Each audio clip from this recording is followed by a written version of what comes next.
జనసేన అధ్యక్షుడు, ఆంధ్రప్రదేశ్ ఉప ముఖ్యమంత్రి పవన్ కళ్యాణ్ గారికి సర్జరీ అయింది. ఆయన రెస్ట్ తీసుకోవాలి అనే ప్రకటన వాళ్ళ పార్టీ నుంచి వచ్చిన తర్వాత, వాళ్ళ అభిమానులు ఆయన స్పీడ్‌గా రికవర్ అవ్వాలి అని చెప్పి పోస్టులు పెడుతూ ఉన్నారు.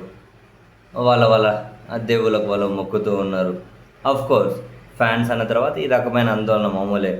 మరికొందరు అభిమానులు ఇంకో 2 అడుగులు ముందుకేసి అసలు మెగా ఫ్యామిలీకి దిష్టి తగిలింది అనే రకంగా పోస్టులు పెడుతూ ఉన్నారు.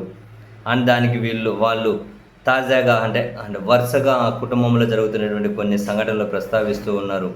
ఫస్ట్ మొన్నటికి మన చిరంజీవి గారికి సర్జరీ జరిగింది. ఆ తర్వాత రామ్ చరణ్‌కి సర్జరీ జరిగింది. అది కూడా మొన్ననే.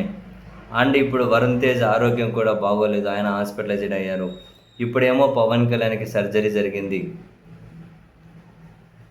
ఇదంతా మెగా ఫ్యామిలీకి చాలా టఫ్ టర్న్ అని చెప్పి చిరంజీవి గారికి సర్జరీ, వాళ్ళ కొడుకు సర్జరీ, వరుణ్ తేజ్‌కి ఆరోగ్యం, నెక్స్ట్ పవన్ కళ్యాణ్‌కి సర్జరీ అంతా ఆ ఫ్యామిలీకి ఎవరి దిష్టో తగిలింది అన్నట్టు. అంటే ఏమైంది, వరుస పెట్టి సంఘటనలు ఏంటి అని. సరే, మనుషుల ఆరోగ్యం బాగోలేనప్పుడు రకరకాలుగా జరుగుతూ ఉంటాయి. బట్ ఆ కుటుంబంలో వరుస పెట్టి జరుగుతూ ఉన్నాయి కదా అని వాళ్ళ అభిమానుల ఆందోళన చెందుతూ ఉన్నారు. అయితే బహుశా సర్జరీ అనేది అంటే దేనికి సర్జరీ అని తెలియదు. బహుశా ఒకవేళ మైనర్ హెల్త్ ఇష్యూ ఏమో.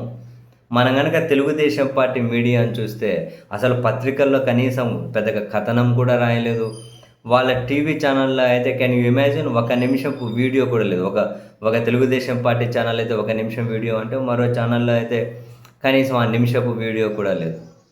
అండ్ ట్విట్టర్ వేదికగా అయితే చంద్రబాబు నాయుడు గారైనా, నారా లోకేష్ గారు అయినా, మరికొందరు ప్రముఖులైనా ఆయన స్పీడీ రికవరీ కోసం అయితే వాళ్ళు ప్రే చేస్తున్నట్లు ట్వీట్లు అయితే వేశారు.